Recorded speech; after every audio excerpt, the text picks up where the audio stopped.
যোৰহাট জিলা উচ্চতৰ মাধ্যমিক অৱসৰপ্ৰাপ্ত বিষয় শিক্ষক আৰু কৰ্মচাৰী সন্থাৰ উদ্যোগত যোৰহাট চেণ্ট্ৰেল ক্লাবত অনুষ্ঠিত হয় বিশেষ নাগৰিক সভা। সম্প্ৰতি উজনি অসমত দেখা দিয়া ভয়াৱহ বান পৰিস্থিতি আৰু ইয়াৰ হ্ৰস্বম্যাদী আৰু দীৰ্ঘম্যাদী সমাধানৰ লক্ষ্যৰে যোৰহাট চেণ্ট্ৰেল ক্লাবত এক বিস্তৃত আলোচনা চক্ৰ অনুষ্ঠিত হয়। অনুষ্ঠানত মুখ্য আলোচক হিচাপে উপস্থিত থাকে অৱসৰপ্ৰাপ্ত ন্যায়াধীশ ৱাইল্ড লাইফ ট্ৰাষ্ট অৱ ইণ্ডিয়াৰ অন্যতম সমল ব্যক্তি তথা বিশিষ্ট পৰিৱেশবিদ শ্ৰী দাৰাক উল্লাহ। তেওঁ বান সমস্যাৰ মূল কাৰণ নদী ব্যৱস্থাপনা, পৰিৱেশ সংৰক্ষণ, জলাশয় আৰু প্ৰাকৃতিক সম্পদ ৰক্ষাৰ প্ৰয়োজনীয়তাৰ লগতে দীৰ্ঘম্যাদী পৰিকল্পনাৰ ওপৰত গুৰুত্ব আৰোপ কৰে। এই আলোচনা সভাৰ সহযোগী হিচাপে আছিল অসম সাহিত্য সভা যোৰহাট জিলা জ্যেষ্ঠ নাগৰিক সন্মিলন আৰু বৃহত্তৰ যোৰহাট জিলা নাগৰিক সমিতি। উপস্থিত বক্তাসকলে উজনি অসমত পুনৰাবৃত্তি হোৱা বান সমস্যাৰ স্থায়ী সমাধানৰ বাবে চৰকাৰ, বিশেষজ্ঞ, স্বেচ্ছাসেৱী সংগঠন আৰু সাধাৰণ জনতাৰ সমন্বিত প্ৰচেষ্টাৰ ওপৰত জোৰ দিয়ে। যোৰহাটৰ পৰা ধ্ৰুৱশ্ৰী বাছনিৰ ৰিপৰ্ট AIN লাইভ। হ্ৰস্বম্যাদী সিদ্ধান্তৰ বিষয়ে আপুনি ক'লে, হয়। তথাপি আপুনি কিভাৱে আপুনি চৰকাৰ কি আহ্বান জনাব এই ক্ষেত্ৰত? প্ৰথম কথা, আমাৰ এই যি দুখ দুৰ্গতি, আমাৰ যি উজনি অসমৰ যি এই বানৰ সংসাৰ, এইটোৰ ওপৰত আমি আজি নাগৰিক সভাত যি আলোচনা কৰিছোঁ, আলোচনাৰ মৰ্মে আমি এইটো কথা চাইছোঁ। প্ৰথম কথা, চৰকাৰক আহ্বান কৰাৰ আগতে মই উল্লেখ কৰিছোঁ, প্ৰথম কথা যে নাগৰিকৰ দায়িত্ব আৰু কৰ্তব্য। আমি ভাৰতীয় সংবিধানৰ আওতাত আমাৰ ভাৰতীয় সংবিধানৰ 51 ক অনুচ্ছেদ অনুসৰি নাগৰিকে নদ নদী, খাল বিল, প্ৰাকৃতিক পৰিৱেশ ৰক্ষা কৰাটো নাগৰিকৰ মৌলিক দায়িত্বৰ ভিতৰত পৰে। গতিকে আমি প্ৰথম বাকীখিনি কথা কোৱাৰ আগতে আমি এইটো কথা ক'ব খুজিছোঁ যে আমি প্ৰতিজন নাগৰিকে যাতে আমাৰ নিজৰ প্ৰাকৃতিক পৰিৱেশ ৰক্ষা কৰিবৰ কাৰণে আমি সক্ৰিয়ভাৱে কাম কৰোঁ, সেইটো আমাৰ প্ৰথম নৈতিক দায়িত্ব। দ্বিতীয়তে, আমাৰ যি এই যি দুৰ্যোগ, এই দুৰ্যোগৰ মোকাবিলা কৰিবৰ কাৰণে আমাৰ বহুতো কাম কাজ কৰাৰ প্ৰয়োজনীয়তা আছে। কিছুমান হ্ৰস্বম্যাদী হ'ব আৰু কিছুমান নিশ্চিতভাৱে দীৰ্ঘম্যাদী হ'ব। আমি চৰকাৰক আহ্বান কৰিম যে এই সময়ত আটাইতকৈ ডাঙৰ কথা যে আমাৰ যি অঞ্চলসমূহ, সেই অঞ্চলসমূহ বৈজ্ঞানিকভাৱে পৰিষ্কাৰ পৰিচ্ছন্ন কৰি তোলা, অন্যথা তাত বিভিন্ন বেমাৰ আজাৰ মহামাৰীয়ে দেখা দিব। গতিকে তাৰ পৰা মানুহক ৰক্ষা কৰাটো প্ৰথম চৰকাৰৰ একমাত্ৰ দায়িত্ব। দ্বিতীয়তে, আমি দেখিছোঁ যে আমাৰ জীৱন নিৰ্বাহ কৰিবৰ কাৰণে, মানুহে জীয়াই থাকিবৰ কাৰণে বটলে বটলে পানী, লাখ লাখ বটল পানী আমাৰ তালৈ প্ৰেৰণ কৰা হৈছে প্লাষ্টিকৰ বটলত। সেই বটলসমূহে, সেই প্লাষ্টিকৰ বটলসমূহে আমাক পৰিৱেশ পুনৰ বিনষ্ট কৰিব, আমাৰ নলা নৰ্দমা সেইবোৰ আকৌ আমাক বাধাগ্ৰস্ত কৰিব, আৰু তাৰ পৰা আমাৰ প্ৰতি এজাক বৰষুণতে আমাৰ কৃত্ৰিমভাৱে আমাৰ বানপানী হ'ব। গতিকে মই প্ৰথমতে আৰু তাত আহ্বান জনাইছোঁ যে চৰকাৰীভাৱে সেই গোটেই বস্তুবোৰ যাতে তাৰ প্লাষ্টিকবোৰ আমি তাৰ পৰা আঁতৰোৱাৰ ব্যৱস্থা কৰে। আৰু মই আৰু এটা আহ্বান জনাইছোঁ আমাৰ ৰাইজক, যাতে আমাৰ যিসকলে তাত বান সাহাৰ্য দিবলৈ গৈছে, তেওঁলোকে ঘূৰি আহোঁতে যাতে তেওঁলোকেও যদি আমি সেই প্লাষ্টিকৰ খালী বটলবোৰ যদি লৈ আহি পেলাই আমি প্ৰপাৰলি আমি ডিছপ'জ কৰিব পাৰোঁ, তেতিয়াহ'লে কিন্তু ভৱিষ্যতে আমাৰ পৰিৱেশ সুৰক্ষাৰ ক্ষেত্ৰত এটা সঠিক পদক্ষেপ হ'ব। তৃতীয়তে, আটাইতকৈ ডাঙৰ কথা যে চৰকাৰে বৰ্তমান তাৎক্ষণিকভাৱে যিখিনি বান সাহাৰ্য দিছে, তাৰ উপৰিঞ্চি আমি তেওঁলোকক যি উপাৰ্জনৰ পথ, সেই উপাৰ্জনৰ পথ আমি দেখুৱাব পাৰিব লাগিব। কাৰণ আজি যদি তাত শিল, বালি, কয়লা এইবোৰ যদি আমাৰ বন্ধ হয়, তেতিয়াহ'লে তাৰ পাৰ্শ্বৱৰ্তী গোটেই মানুহখিনিয়ে তাৰ ওপৰত ভিত্তি কৰিয়ে বিভিন্ন ব্যৱসায় বাণিজ্য আমাৰ হাজিৰা কৰিছিলে, কোনোবাই কাৰোবাৰ গাড়ী আছিলে, কোনোবাই বিভিন্ন ব্যৱসায় বাণিজ্য কৰিছিলে। গতিকে তাত তেওঁলোকৰ কোনো বেলেগ ইণ্ডাষ্ট্ৰি নাই। গতিকে সেই মানুহখিনিক কেনেকৈ আমি স্কিল লেবাৰ কৰিব পাৰোঁ, কেনেকৈ বিভিন্ন ধৰণে তেওঁলোকক সক্ষম কৰি তুলি পেলাই তেওঁলোকৰ উপাৰ্জনৰ পথ দেখুৱাব পাৰোঁ, সেইটো কিন্তু আমাৰ ৰাজহুৱা আমাৰ স্বেচ্ছাসেৱী অনুষ্ঠানৰ লগতে চৰকাৰৰ এটা নৈতিক দায়িত্ব আছে। তৃতীয়তে আৰু এটা মই কথা ক'ব খুজিছোঁ যে চৰকাৰে আমাৰ যিটো দুৰ্যোগ ব্যৱস্থাপনা বিভাগ, সেই বিভাগটোক অধিক শক্তিশালী কৰাৰ প্ৰয়োজন আছে। কাৰণ সেই বিভাগটো যদি অধিক শক্তিশালী হয়, তেতিয়াহ'লে ভৱিষ্যতেও আমাৰ এনেকুৱা ধৰণৰ দুৰ্যোগৰ ক্ষেত্ৰত আমি তাক প্ৰতিৰোধ কৰাত আমাৰ সহায় হ'ব। আমাৰ যিবোৰ চিভিল ডিফেন্স আছে, আগতে আমি চিভিল ডিফেন্সৰ ট্ৰেইনিং বহুতো যুৱক যুৱতীয়ে চিভিল ডিফেন্সৰ ট্ৰেইনিং লৈছিল। মই ভাবোঁ যে প্ৰতিখন জিলাত কমপক্ষে 2-3 হাজাৰ যুৱকক চিভিল ডিফেন্সৰ যিটো প্ৰশিক্ষণ যদি দিয়া হয়, তেতিয়াহ'লে এনে দুৰ্যোগত সেই চৰকাৰৰ আমি ৰাইজৰ সহায়ক হোৱাকৈ তেওঁলোকে কাম কৰিব পাৰিব। তাৰ উপৰিঞ্চি মই এইটো কথা ক'ব খোজোঁ যে আমাৰ বিভিন্ন নাগৰিক সমাজে, আমাৰ ইয়াৰ নাগৰিক সমাজে নাগালেণ্ডৰ কাষৰীয়া নাগালেণ্ডৰ নাগৰিক সমাজৰ লগত যদি এটা মৈত্ৰী যাত্ৰা কৰে, তেওঁলোককো যদি এই যে পৰিৱেশ বিনষ্ট কৰাৰ যিটো আমাৰ বিৰূপ আমাৰ প্ৰতিক্ৰিয়া, বিৰূপ যিটো আমাৰ যিবোৰ অৱস্থা, সেই অৱস্থাৰ বিষয়ে যদি তেওঁলোকক বুজোৱা হয়, তেতিয়াহ'লে নিশ্চিতভাৱে তেখেতসকলেও চৰকাৰক ইয়াৰ ক্ষেত্ৰত পদক্ষেপ লোৱাত সহায় কৰিব বা চৰকাৰক সহযোগ কৰিব। আৰু একে সময়তে আমি কেন্দ্ৰীয় চৰকাৰক, ৰাজ্য চৰকাৰক আমি আহ্বান জনাব লাগিব যাতে আমাৰ ব্যক্তিগতভাৱে বা কোনোবা কাউন্সিলক যাতে আমাৰ এই যে প্ৰকৃতিৰ দায়িত্বটো, প্ৰকৃতিৰ বিভাগটো যিটো ফৰেষ্ট এণ্ড ৱাইল্ড লাইফ, এই বস্তুটো যাতে মানে অকল কেন্দ্ৰীয় চৰকাৰৰ ওচৰত থাকে, মানুহৰ আওতাৰ পৰা যদি আঁতৰি যায় তেতিয়াহ'লে মানুহে সোঙে বাৱে ইয়াৰ দুৰ্ব্যৱহাৰ কৰি পেলাই আমাৰ প্ৰকৃতি ধ্বংসৰ ক্ষেত্ৰত মানে কাম কৰিব নোৱাৰিব।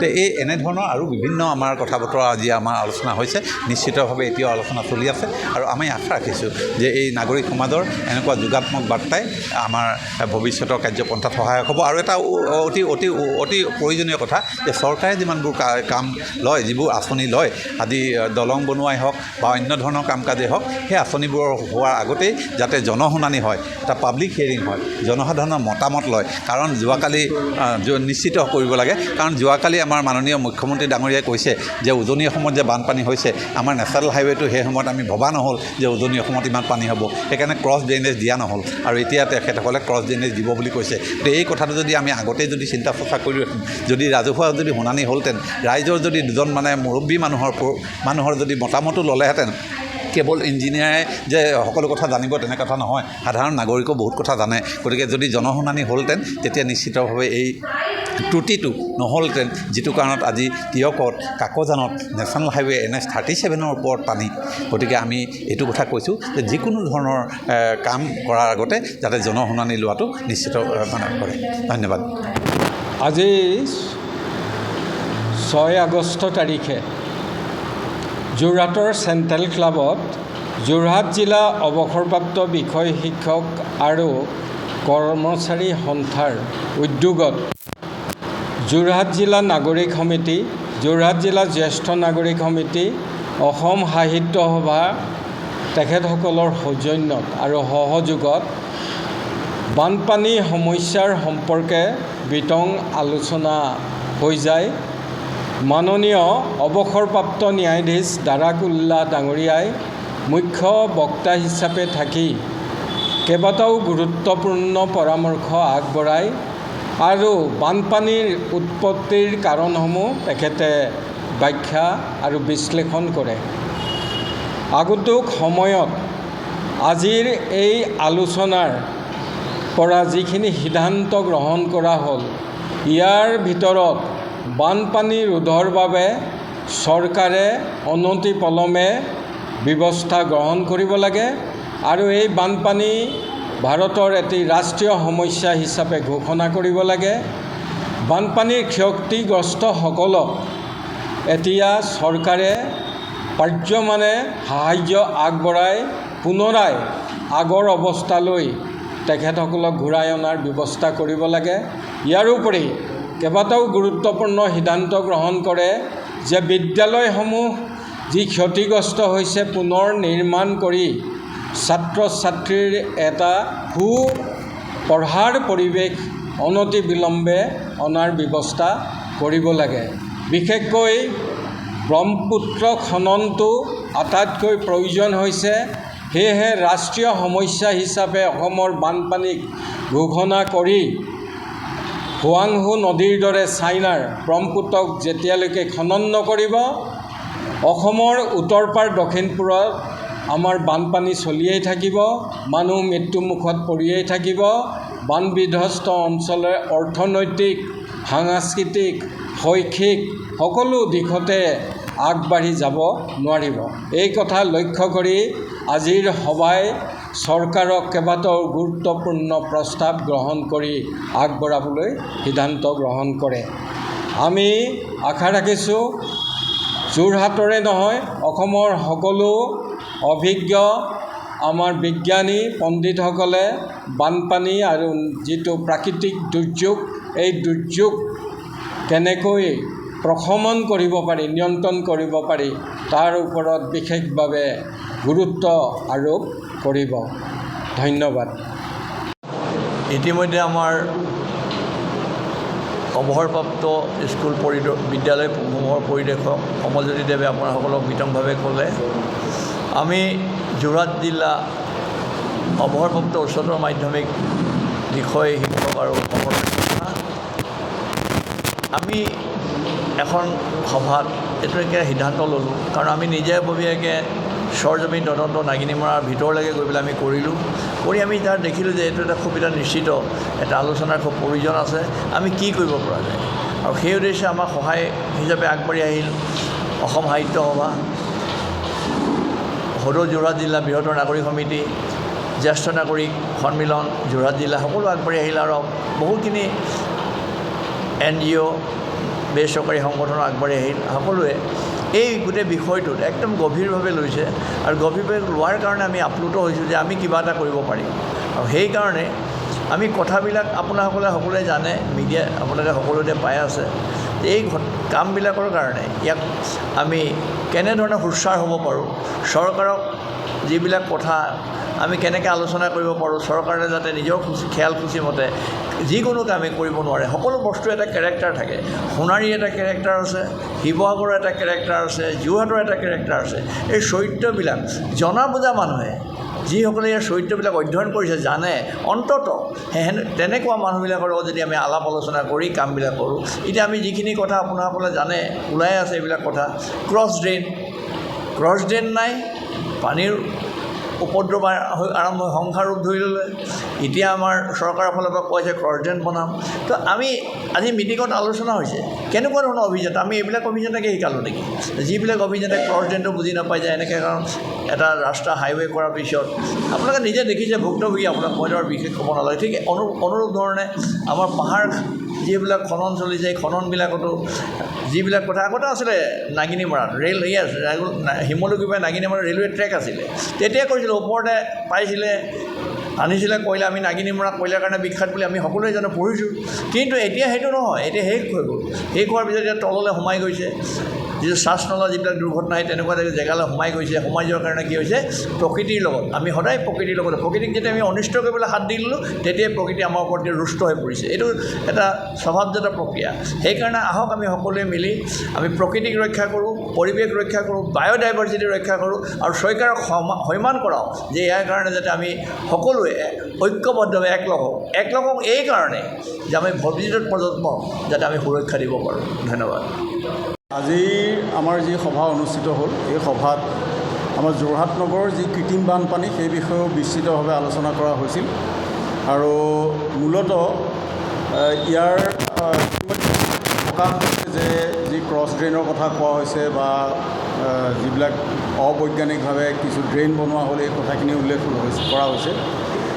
সেই সম্পৰ্কত আমি কেইটামান প্ৰস্তাৱ গ্ৰহণ কৰিছিলোঁ। মই প্ৰস্তাৱকেইটা আপোনালোকক জনাবলৈ, ৰাইজক জনাবলৈ পালে আমি ভাল পাম। যোৰহাট নগৰৰ মাজেৰে বৈ যোৱা ভোগদৈ নদীৰ মথাউৰি নগৰখনৰ দুয়োফালে কমেও 10 কিলোমিটাৰ অধিক কটকটীয়া আৰু স্থায়ীভাৱে নিৰ্মাণ কৰি নগৰৰ সুৰক্ষা নিশ্চিত কৰিব লাগে। নদীখন ড্ৰেজিং কৰি পানীৰ প্ৰৱাহনৰ বাধাসমূহ নাইকিয়া কৰাৰ কাম প্ৰতি বছৰৰ বাৰিষাৰ আগে কৰাটো নিশ্চিত কৰিব লাগে। এই 10 কিলোমিটাৰ অঞ্চলত অবৈধভাৱে মথাউৰি আৰু নদীৰ ভিতৰৰ ফালে বসতি স্থাপন কৰা লোকসকলক উচ্ছেদ কৰিব লাগে আৰু স্থায়ীভাৱে বসতি কৰাসকলক স্থানান্তৰ কৰি নদীৰ দুয়ো পাৰ কমেও 100 মিটাৰ মুক্ত কৰিব লাগে। এই নিৰ্দিষ্ট অঞ্চলত কোনেও যাতে পূজা পাতল, নদীত প্ৰতিমা উটোৱা কাৰ্য, নদীত মলমূত্ৰ জাবৰ জোঁথৰ পেলাব নোৱাৰে, তাৰ বাবে প্ৰশাসনে কঠোৰ আইন বলবৎ কৰিব লাগে। এইটো হ'ল আমাৰ প্ৰথম প্ৰস্তাৱ। আৰু ভোগদৈ নদীৰ লগত থকা নৈ জান জুৰিসমূহ বেদখল মুক্ত কৰিব লাগে। এইসমূহ ড্ৰেজিং কৰি আহল বহল কৰিব লাগে আৰু ইয়াৰ এটা স্থায়ী ব্যৱস্থা কৰিব লাগে যাতে পৰৱৰ্তী পৰ্যায়ত কোনো ইয়াৰ দখল ল'ব নোৱাৰে। ইয়াৰ উপৰি আছে নগৰৰ জাবৰ জোঁথৰ যি সমস্যা আছে, জাবৰ জোঁথৰৰ কাৰণে নগৰত বানপানীৰ এটা সমস্যা সৃষ্টি হয়। গতিকে এই সমস্যাটোৰ ক্ষেত্ৰত আজিৰ সভাই এটা প্ৰস্তাৱ গ্ৰহণ কৰে। তাৰোপৰি কোৱা হৈছে যে ছেটেলাইট মেপিঙৰ যোগেদি এটা বিশেষজ্ঞ কমিটিৰ যোগেদি বিশেষজ্ঞ কমিটি গঠন কৰিব লাগে আৰু বিশেষজ্ঞ কমিটিৰ যোগেদি যিবিলাক ড্ৰেইন অবিজ্ঞানসন্মতভাৱে বনোৱা হ'ল, যাৰ বাবে পানী ব্লক হৈছে আৰু যিকাৰণে পানী ওলাই নোযোৱা হ'ল, পানী ওলাই যোৱাৰ কাৰণে এখন বিশেষজ্ঞ কমিটিৰ লগতে ৰাইজৰ পৰামৰ্শ লৈ যাতে এই কামখিনি কৰা হয়, তাৰ বাবে আজি প্ৰস্তাৱ আগবঢ়ায়। আৰু এই প্ৰস্তাৱসমূহ আমি যথাযথভাৱে আমাৰ প্ৰশাসনৰ লগতে উচ্চস্তৰীয় সকলো বিষয়া, মুখ্যমন্ত্ৰী প্ৰমুখ্যে সকলোকে পঠোৱাৰ ব্যৱস্থা কৰা হ'ব। আমি আশা কৰিছোঁ আপোনালোকৰ যোগেদি আমি ৰাইজক জনাব বিচাৰিছোঁ যে এই কথাখিনিৰ লগত আমি নাগৰিক সমাজ হিচাপে আমি যিখিনি কাম কৰিব লাগে সেই কথাখিনিও জড়িত হৈ আছে আৰু এইবিলাক আমি আগতে বাৰম্বাৰ কৰি থকা হৈছে। গতিকে এই কামখিনি যাতে কাৰ্যত পৰিণত হয় আৰু প্ৰশাসনে যাতে এইখিনি কথাত গুৰুত্ব দিয়ে, চৰকাৰে যাতে এই কথাখিনিত গুৰুত্ব দিয়ে, তাৰ বাবে আমি আপোনালোকৰ মাধ্যমেৰে চৰকাৰক অনুৰোধ জনাওঁ। যিকোনো খবৰ আৰু বিজ্ঞাপনৰ বাবে যোগাযোগ কৰক 7896121996।